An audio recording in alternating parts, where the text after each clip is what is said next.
여러분 안녕하십니까? 이어서 광주 MBC 시작합니다. 1980년 5.18의 아픈 기억이 있는 광주 시민들에게는 비상계엄의 트라우마가 있습니다. 김건희 특별법이 부결되자 금남로에 모인 시민들은 크게 격양했는데 윤석열 대통령 탄핵안이 부결될 가능성이 커지면서 분노도 커지고 있습니다. 금남로 집회 현장에 나가 있는 취재기자 연결합니다. 천홍희 기자, 현장 분위기 전해주시죠. 네, 국회 투표를 이곳 금남로에서 지켜보던 시민들은 김건희 특검법이 부결되자 큰 탄식을 쏟아냈습니다. 김건희 특검법에 국민의힘 의원들이 참석하면서 투표할 때만 하더라도 무기명 소신 투표를 기대했지만 막상 찬성표가 200표를 넘지 못해 부결되자 이를 지켜보던 시민들은 크게 실망했습니다. 일부 시민들은 어떻게 이럴 수 있냐며 격앙된 반응을 보이기도 했습니다. 이어 윤석열 대통령 탄핵안에는 국민의힘 의원들이 아예 자리를 뜨는 모습이 보이자 여기저기서 고함을 지르기도 했습니다. 하지만 윤석열 탄핵안 투표에 안철수 의원과 김혜지 의원에 이어 김상옥 의원까지 다시 돌아와 투표를 하자 다시 기대하는 모습을 보이기도 했습니다. 아직 최종적으로 결론이 나지 않은 만큼 시민들은 시국 발언과 공연 등을 진행하며 국민의힘 의원들의 투표를 기대하는 모습입니다. 오후 4시부터 금남로 5.18 민주광장에 주최 측 추산 5,000명, 경찰 추산 2,500여 명이 모였는데 시간이 지날수록 행렬은 더 늘어나는 모양새입니다. 비상계엄의 트라우마가 있는 광주 시민들은 이번 비상계엄 사태에 다른 어느 지역보다도 분노가 큰데 윤석열 대통령 탄핵안까지 최종 부결된다면 분노의 목소리는 더욱 커질 것으로 예상됩니다. 지금까지 광주 금남로에서 MBC 뉴스 천홍희입니다. 한편 오늘 오전 윤석열 대통령의 대국민 담화를 지켜본 시민들은 진정성이 없는 꼼수에 불과하다며 평가절하했습니다. 숱한 거짓말을 해왔기에 대통령의 사과 그리고 2차 계엄이 없다는 말을 믿을 수 없다는 겁니다. 이어서 김초롱 기자가 취재했습니다.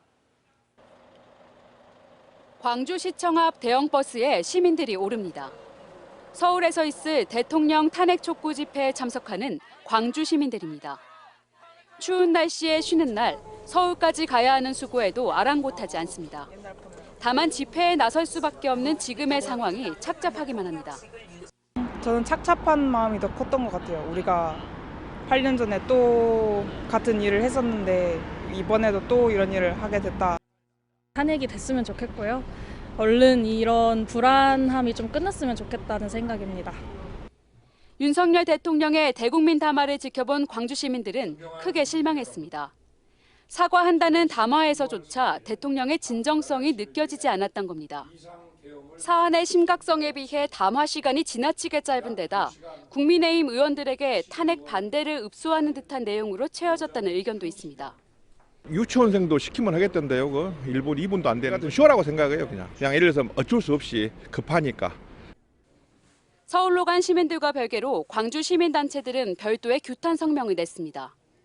윤석열 대통령을 이자로 칭한 성명에는 담화는 오로지 내란죄 처벌을 벗어나려는 몸부림만 있었을 뿐이라며 철저한 단죄만이 불행한 사태를 막을 수 있다는 내용이 담겼습니다.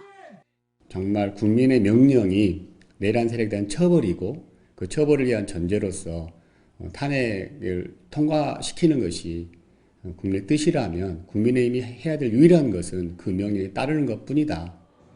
5월 단체들도 성명을 내고 대통령이 제2의 계엄은 없을 것이라고 선언했지만 과거 발언과 실제 행동이 일치하지 않은 수많은 사례를 볼 때 이번 담화 역시 믿기 어렵다며 즉각 퇴진을 요구했습니다. MBC 뉴스 김초롱입니다. 한강 작가가 노벨상 기자회견에서 윤석열 대통령의 비상계엄에 대해 충격을 받았다는 입장을 표했습니다. 언제 어디서나 내 손 안의 뉴스. 광주 MBC 뉴스 유튜브 구독으로 함께하세요.